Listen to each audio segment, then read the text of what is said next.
What do you think makes paranormal beliefs so attractive to so many people? That's a puzzling question.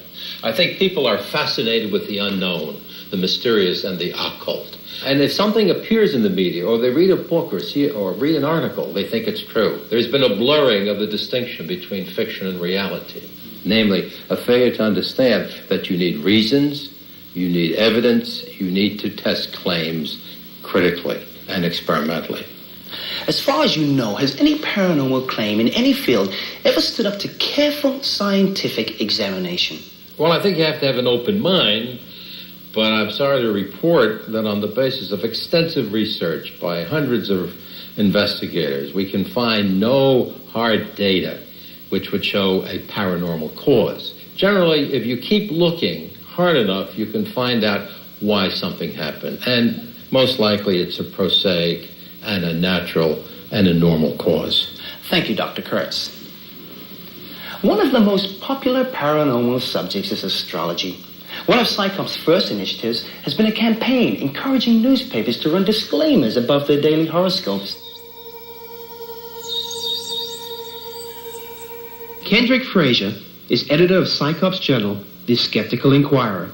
And most editors do realize that astrology is not scientifically supported, it's not scientific, and they feel somewhat embarrassed about the columns. They know they're quite popular, however, and they're not in the job of taking out popular features. But many have relegated them to the comics pages or otherwise de-emphasize them rather than emphasizing them. Investigators affiliated with an autonomous local skeptics group, one of almost 40 in the U.S. and about 70 worldwide, found a most unique way to put astrologers' claims to the test. Do the alignments of the stars and planets affect our lives here on Earth? Astrology, a disciplined practice since ancient times, says yes. Scientists like astronomer Andrew Fracknoy say no. Dozens and dozens of really well-designed tests have now been done on the efficacy of astrology and how well it works. And every single one of those tests has turned out to be negative.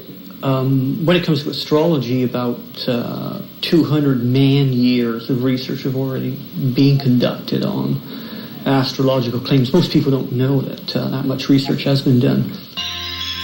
How could it be otherwise when astrology took shape centuries ago?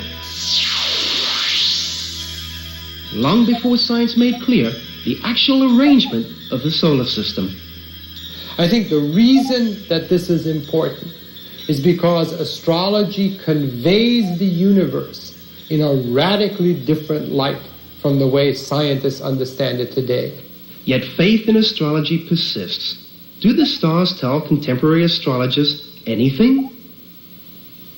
Autonomous local skeptics in Kansas City, Missouri, led by Tim Allen, set up a sting to find out by hiring local astrologers and asking them to interpret the natal charts of an unnamed but well-known person. They would test astrologers' claims to read our personalities and destinies in the stars. Tim Allen was a student of mine who was a refugee from the New Age movement, testing his teeth on critical thinking. John Wayne Gacy is one of the most vicious, brutal killers in American history. He was a serial killer convicted in 1982 of murdering 33 teenage boys. Gacy was a contractor who would hire young men who had few local connections, invite them to his home, and kill them horribly. If astrology tells us anything, it should say volumes about John Wayne Gacy. Yeah, we got the birth certificate of John Wayne Gacy, and I set off to California to get a computerized chart done by a person who's noted internationally for coming up with accurate computerized astrological charts, and we basically gave them to 5 professional astrologers around the area. We bargained them down to the cheapest price we could, and it seemed to run around $30, $50, $60. It kind of hurt me to pay for these things out of my pocket. I think I ended up sinking $300 into the rent money for all of these astrologers in Kansas City. Of course, we couldn't tell them whose chart it really was.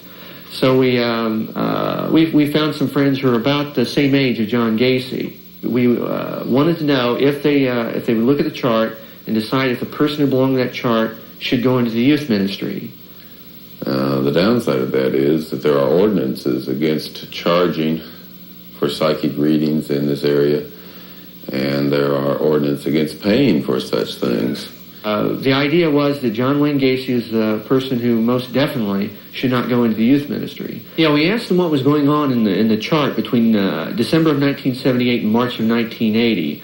The reason for that was because we knew exactly what was going on with John Wayne Gacy at the time.